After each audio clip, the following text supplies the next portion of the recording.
There are three main elements of healthy playing, and I've distilled it to these three things. If we can help our students be aware of these particular habits, then I think we'll be well on our way to helping them play with a healthy approach. These three elements are feeling that their arms are playing with a sense of release, establishing a good sitting position, and making them aware of their hand position and playing motion at the piano. So first of all, arms with a sense of release. There are a bunch of different words that we can use to help describe the feeling that we should feel in our arms when playing the piano. I like using the words freedom, floppy arms, sleepy arms, or feeling a sense of weight. You'll need to adjust your use of words depending on the age of students.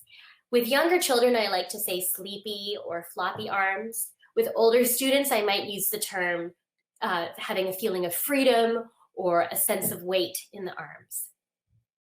I don't like using the term relax, and I think a lot of my piano colleagues agree with me on this. I don't like using it because it might insinuate that a student's arms are to feel completely relaxed and like jelly all the time. Tension isn't necessarily a bad thing. The problem with tension is when we hold it in all the time and don't release it. There is a sense of tension and release in music. Think of a 5-to-1 cadence. If you think of that, there's going to be a feeling of tension in the dominant chord, the 5 chord, and then a sense of release in the tonic chord or the 1 chord. So there's always going to be a feeling of tension and release in music, and so there will be a feeling of tension and release in playing the piano as well.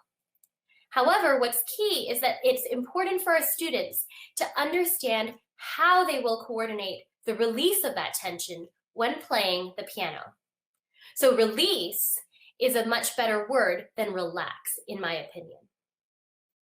The easiest way to develop that sense of release in one's arms is by doing what I call the floppy arm exercise. So essentially, it's holding out the student's arm and having them completely let go of them holding the arm. So if you're holding it up, that would be the only thing that's holding their arm up. You really want to watch for tension in the elbow, upper arm, and wrist. If they are truly letting go of their arm and your hand is the only thing that's holding up their arm, and when you release it, you will see that their arm just kind of plops down. So I have a video to show this exercise that I have with a student, and Allison is just going to bring that up for us. And you'll see how I go about this with a young student.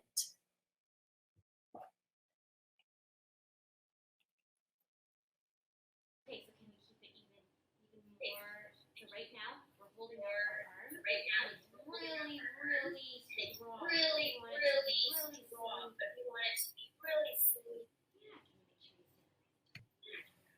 Good, that's better. That's more like that's better. That's more like you see how that's wobbly. And then if I go, okay, let's do the other side. Okay, let's do the other side. Yep. And then the other side. You don't want to hold it up straight like a stick. So you don't want to hold it up straight like a stick. And you want to hold it out and feel it. Just let it feel as if you're sitting it. And like there's no bones in your arm. And like there's no bones in your arm. As if you have no bones, it just be like it looks exactly like the pretend you have no bones. Exactly. So pretend you have no bone arm. You have a boneless arm. I particularly like that example because the student Hannah actually comes up with her own image for a floppy arm sensation. She just spontaneously said that, oh, it's like I have no bones in my arms. And so I took and ran with that scenario. And actually, I've added it to my repertoire of explanations for young students.